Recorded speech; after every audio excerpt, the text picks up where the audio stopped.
आज अखेरीस सीआयडीच्या समोर वाल्मिक कराड शरणाला तब्बल 22 दिवसांनी आणि सध्या वाल्मिक कराडला घेऊन पुण्यातनं निघालेलं बीड पोलिसांचं पथक अगदी थोड्याच वेळात बीडच्या केजमध्ये पोहोचण्याची शक्यता आहे। दरम्यान वाल्मिक कराड केजमध्ये येणार या पार्श्वभूमीवर पोलीस स्थानकाचा परिसर आणि कोर्ट परिसरातही मोठा बंदोबस्त तैनात आहे।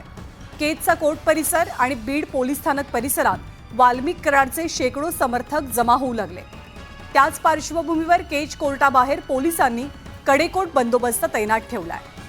ट्रान्झिट रिमांड संदर्भात सुनावणी होणार आहे। रात्री उशिरा सुनावणी घेण्यासंदर्भात न्यायालयानं सुद्धा होकार दिलाय। त्यामुळे काय होतंय हे पाहणं महत्त्वाचं असेल।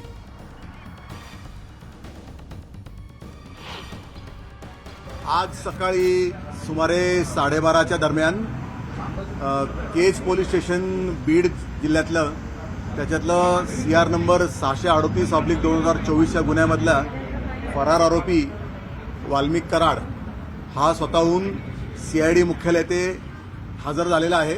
त्याला CID पुणे यांनी ताब्यात घेतलेला आहे। जुजबी त्याची थोडीफार चौकशी करून तदनंतर त्याला आम्ही आमच्या टीमसह तपासी अंमलदार जे आहेत आमचे बीड CID पथकाचे अनिल गुजर यांच्या ताब्यात देण्याकरता त्यांना रवाना केलेला आहे।